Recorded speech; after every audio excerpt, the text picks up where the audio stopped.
दोस्तों, देश के कई हिस्सों में शराब की दुकानें खुल गई हैं। अब कुछ जगह अभी संशय की स्थिति बनी हुई है। दुकान के संचालन में पुलिस, आबकारी, राजस्व, कई विभाग के अधिकारियों का जो है सहयोग और वो लगता है इन्वॉल्वमेंट जो है होता है। अब इस समय प्रशासन जो है कोरोना के संक्रमण को ध्यान में रख के आम जनता की सुविधा पे अपनी ऊर्जा को केंद्रित करे, अपने बल को केंद्रित करे कि वो शराब की दुकानों को संचालन करवाने में अपने जो है राजस्व के, पुलिस के, आबकारी विभाग के अधिकारियों की ड्यूटी। शराब दुकानों के संचालन में कभी पुलिस या आबकारी विभाग के लोग नहीं लगते, यह बिल्कुल सफेद झूठ बोला जा रहा है। हम लाइसेंस कंडीशनों के कारण बाध्य है दुकान खोलने के लिए, पर हमने अपना प्रेजेंटेशन दिया है कि उन लाइसेंस कंडीशनों को शिथिल किया। दरअसल प्रतिद्वंद्विता की होड़ में ऊंची बोली पर सतना की दुकानें नीलामी में ले ली गई थीं। कोरोना का बहाना कारगर काम कर गया। कोरोना न भी होता तो इतनी बड़ी बोली के बाद शराब दुकानें चलाना बहुत मुश्किल होता।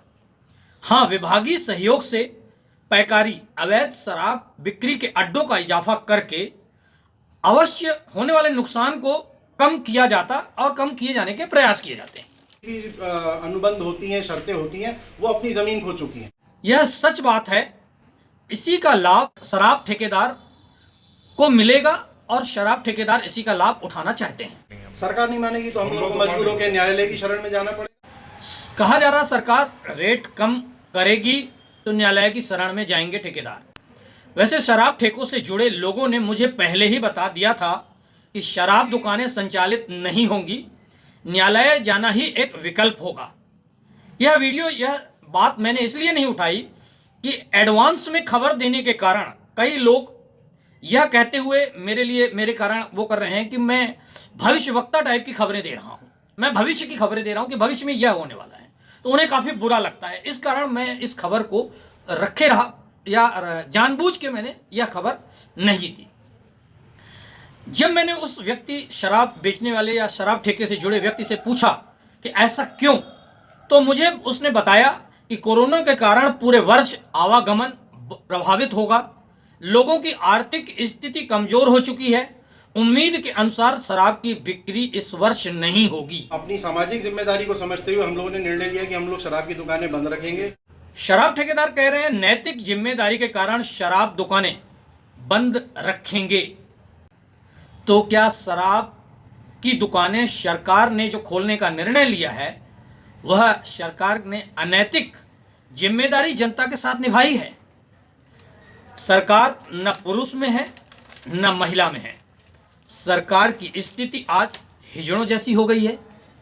सरकार खोखली हो चुकी है, उसे राजस्व चाहिए।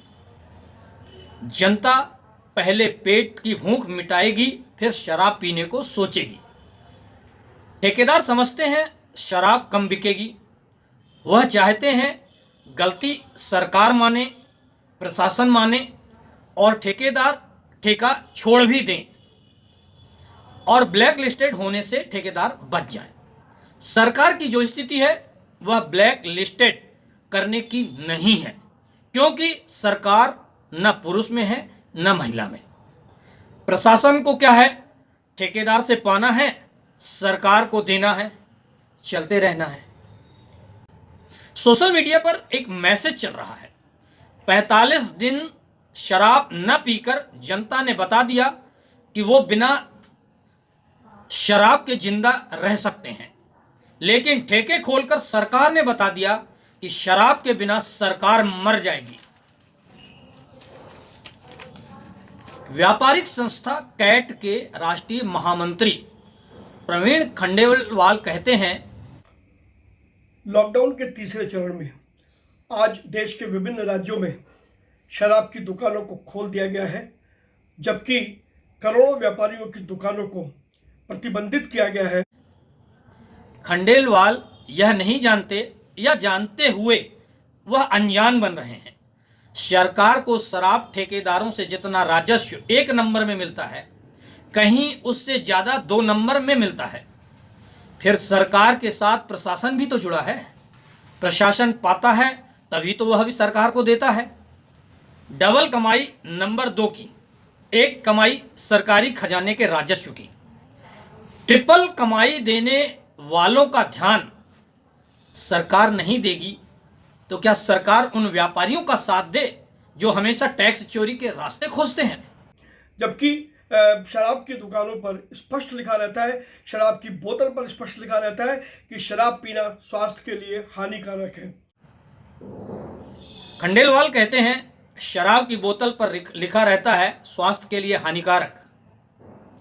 हजारों बार कहा गया है, यहां तक कि न्यायालय ने कहा है, देश के सर्वोच्च न्यायालय सुप्रीम कोर्ट तक ने कहा है कि अपराधियों को वोट ना दें और राजनीतिक पार्टियां अपराधियों को टिकट भी ना दें।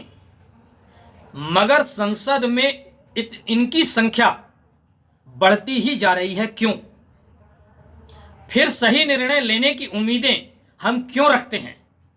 वोट देने से ही जब हम भूल कर लेते हैं तो फिर निर्णय तो ऐसे ही आपके सामने नजर आएंगे।